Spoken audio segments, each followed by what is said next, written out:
வணக்கம். மார்கழி மாதத்தின் 26வது நாள் ஆண்டாள் அருளிய பாட்டு.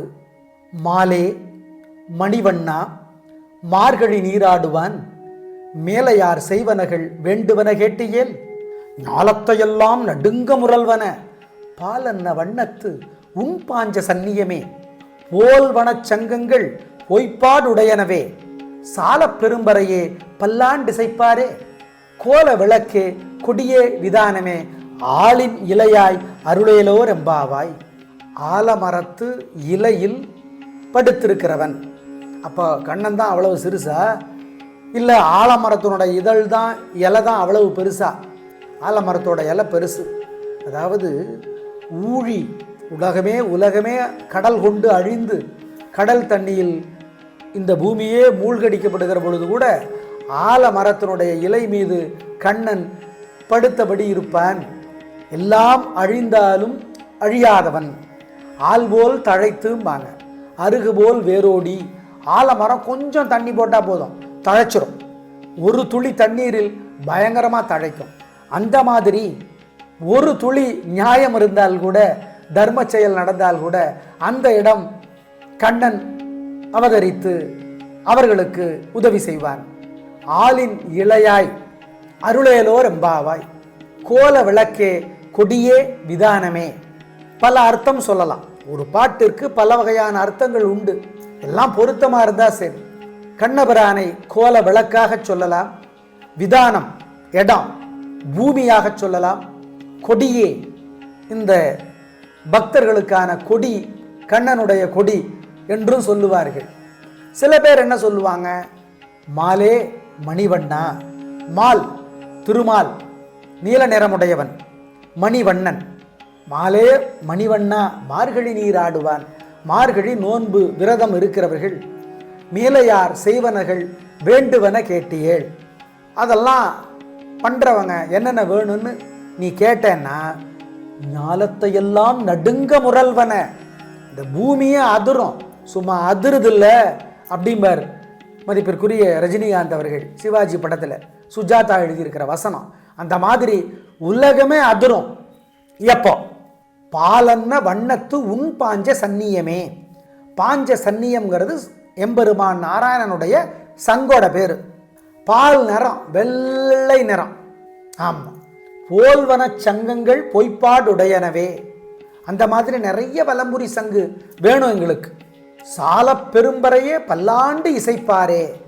பல்லாண்டு பல்லாண்டு, பல நூறாயிரம் ஆண்டு, பல கோடி நூறாயிரம் ஆண்டு, பல்லாயிரத்து ஆண்டு கண்ணபிரானே நீ எங்களை காப்பாற்ற வேண்டும் என்று மனித குலம் வேண்டுவதாக அந்த பாட்டு இருக்கிறது. எனவே பறை, பறை ஒலி, பறைங்கிறது ஒரு வகையான இசைக்கருவி, தட்டும் இசைக்கருவி, கையால் தட்டுறது. பர்கஷன் இன்ஸ்ட்ருமெண்ட்டும் வாங்க. ப்ளே பண்ணுற இன்ஸ்ட்ருமெண்ட் வேற, பர்கஷன் இன்ஸ்ட்ருமெண்ட்னா மத்தளம், பறை, இதெல்லாம் மிருதங்கம், தபேலா, இதெல்லாம். பல்லாண்டு இசைப்பாரே உன்னை கண்ணபிரானே உன்னை போற்றி பாடுவோம், அதுக்கு எங்களுக்கு வேண்டுங்கிறத குடு என்று கேட்கிறார்கள். என்னது பாஞ்ச சந்நியம்? பஞ்சாயுத ஸ்தோத்திரம்னு இருக்கு. ஸ்ரீமன் நிகமாந்த தேசிகர் அருளி இருக்கிறார். 5 ஆயுதங்களை, பெருமாளினுடைய 5 ஆயுதங்களை போற்றி பாடியிருக்கிறார்கள். அந்த 5 ஆயுதங்கள் எவைன்னா கௌமோதகம், அதாவது கதை, நந்தகம் கத்தி, சாரங்கம் வில்லு, அப்புறம் பாஞ்சசன்யம் சங்கு, சுதர்சனம் சக்கரம். சக்கரம் உங்களுக்கு தெரியும், ரொம்ப ஃபேமஸ். சங்குன்னு தெரியும், சங்கு அவனை சங்குமாங்க, காலின்னு அர்த்தம். அதுவும் அப்படிதான். மகாபாரதத்தில் கிருஷ்ண பரமாத்மனுடைய சங்கு ஒலி கேட்டால் பட்டையெல்லாம் அதிர்ந்துடும், யாரையோ காலி பண்ண போகிறாங்க. அதான் நம்மாழ்வார் ரொம்ப அழகாக சொல்கிறார், கண்ணபிரானே உன் கையில் ஒரு ஆயுதம் கூட இல்லை, வெறும் சவுக்கு தான் இருந்துச்சு. ஆனால் எத்தனை பேர் சாகிறதுக்கு, ஏன் எல்லாருமே சாகுவதற்கு நீதானே காரணமாக இருந்தாய். கொல்லா கைக்கோல் கொண்டு, யாரையும் கொல்லாத கையில் சவுக்கை கொண்டு எல்லோரையும் கொன்றவனேன்னு கிண்டல் பண்ணுவார் நம்மாழ்வார். அந்த கொலை நடப்பதற்கான ஆரம்பம் பாஞ்ச சன்னியத்தினோட சத்தம். சரியா சொன்னால் சாந்திபினி அப்படின்னு ஒரு முனிவர் இருந்தார். அந்த சாந்திபினி முனிவர் யாருன்னா கிருஷ்ண பரமாத்மாவனுடைய குரு. அவனுடைய குருவினோட, அதாவது சாந்திபினி முனிவரோட பையனை பஞ்சசன் ஒரு அரக்கன் கொண்டுடுவான். சாந்திபினி முனிவர் பெரிய குருகுலம் நடத்தி வந்தார். அதில் கிருஷ்ண பரமாத்மா, அவருடைய அண்ணனான பலராமன் எல்லாம் படித்தாங்க. அவரோட க்ளோஸ் ஃப்ரெண்டு குசேலர், அவருக்கு அந்த காலத்தில் பேர் சுதாமன், இவங்கெல்லாம் படித்தாங்க. படித்து முடித்த பிறகு குருதர்ஷனையாக என்ன வேணும்னு கிருஷ்ணன் கேட்க சாந்திபனி முனிவருக்கு தெரிஞ்சிருக்கு, இவன் கடவுள் வடிவமுடையவன், இவன்தான் கடவுள், மானுட வடிவெடுத்து வந்திருக்கிறான். இப்போ தோசை இருக்குது, இட்லி இருக்குது, இது எதனுடைய வடிவம்? அரிசியினுடைய ஒரு வடிவம், உளுந்தின் அரிசியின் கூட்டினுடைய ஒரு வடிவம். அதானே இட்லி, அதானே தோசை. நல்லா சாப்பிட்டு பழகினவங்களுக்கு தெரியும்ல, உளுந்து கம்மியாக இருக்குதா, அரிசி கம்மியாக இருக்குதா, என்ன சுவை எல்லாம் தெரியும். அந்த மாதிரி சாந்திபினி முனிவருக்கு நன்றாக தெரிந்து விட்டது. கிருஷ்ண பரமாத்மாவுக்கு பாடம் எடுத்த உடனே இவன் பெருமாளினுடைய அவதாரம், எதனால் என்னோட இறந்து போன பையனை உயிர்ப்பிச்சு கொடுன்னு கேட்குறேன். ஆகவே பஞ்சசன் என்கிற அரக்கனை கொன்று சாந்திபினி முனிவருக்கு அவருடைய பையனை உயிரோடு மீட்டு தருகிறார் கிருஷ்ண பரமாத்மா. அந்த பஞ்சசன் அப்படிங்கிற அரக்கனை பாஞ்சசன்யம் என்கிற சங்காக மாற்றி கையில் வச்சுக்கிட்டார். அதான் கூடாரை வெல்லுபவன். எதிரிகளை அழித்து தன்னுடைய அடிமையாக, அடியார்களாக, வேலைக்காரனாக, ஃப்ரெண்டாக மாற்றிக்கிறவர் கிருஷ்ண பரமாத்மா. இப்போ நீங்கள் கட்சி விட்டு கட்சி மாறினா ஒரு பதவி கொடுத்துருவாங்க, அதுதான் அந்த மாதிரி தான். பாஞ்சசன்யம் என்கிற ஒரு சங்கு ஞாலத்தை எல்லாம் நடுங்க முரல்வன போல்வன சங்கங்கள் போய்ப்பாடுடையனவே, பறை ஒலி கோல விளக்கு கொடியே விதானமே.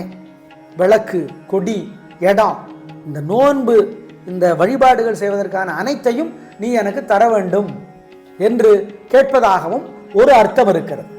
ஆனால் இதில் என்னன்னா, நம்மளுக்கு வீடு இல்லை, நம்மளுக்கு சொந்தமாக வீடு இல்லை, சொந்தமாக பூமி இல்லை, எல்லாமே வாடகையில் தான் இருக்குது, குத்தகையில் தான் இருக்குதுன்னு நினைக்கிறீங்களா? நினைக்கிறது என்ன இருக்குது, அது மாறணும்னு நினைக்கிறீங்களா? சொந்தமாக வீடு வேணும், சொந்தமாக வயல் வேணும், நிலம் வேணும், இந்த பாட்டை பாடி பிரார்த்தனை செய்வது நல்லதுங்கிறாங்க. அப்படின்னா டகார்னு உடனே வீடு முளைச்சி வந்துடாது, நிலம் முளைச்சி வந்துடாது. அது வாங்குவதற்கான வாய்ப்பு வரும், ஐடியாக்கள் வரும், தொடர்புகள் ஏற்படும், அதுவாகவே ஏற்படும். அதுதான் மாலே மணிவண்ணா மார்கழி நீராடுவான் நிலையார் செய்வனகள் வேண்டுவன கேட்டியல். கொடி வேணும், இதான் கொடினா என்ன? ஒருத்தர் புகழோடு இருந்தால் தானே கொடியோடு இருக்க முடியும். தனியாக ஒரு ஆளுக்கு கொடி கிடைக்குமா? ஒரு கட்சினா தான் கொடி, குரூப்னா தான் கொடி. எனவே எங்கள் குரூப்புக்கு ஒரு கொடியை கொடு, கொடினா ஒரு அங்கீகாரத்தை கொடு, ஒரு கம்பீரத்தை கொடு, கண்ணபரானே விதானத்தை கொடு, விதானம்னா இடம், இடத்தை கொடு, பூமியை கொடு. கோல விளக்கே, அழகான விளக்கு, விளக்கினுடைய சுடரே அழகானது, ஆனால் விளக்கே அழகாக இருந்தால் அதுதான் கோல விளக்கு. கோல விளக்கே கொடியே விதானமே ஆலின் இலையாய் அருளேரோர் எம்பாவாய் என்று கண்ணபிரானை வேண்டுகிறார் ஆண்டாள். இதில் சங்கு பற்றிய சிறப்பு, ஏன்னா பல நேரத்தில் சுதர்சன சக்கரத்தை பற்றி தான் எல்லாரும் பேசுவாங்க, சங்கை பற்றி பேச மாட்டாங்க. சங்கு ஒலிக்காமல் சுதர்சன சக்கரத்தை கிருஷ்ண பரமாத்மா எடுக்க மாட்டார்.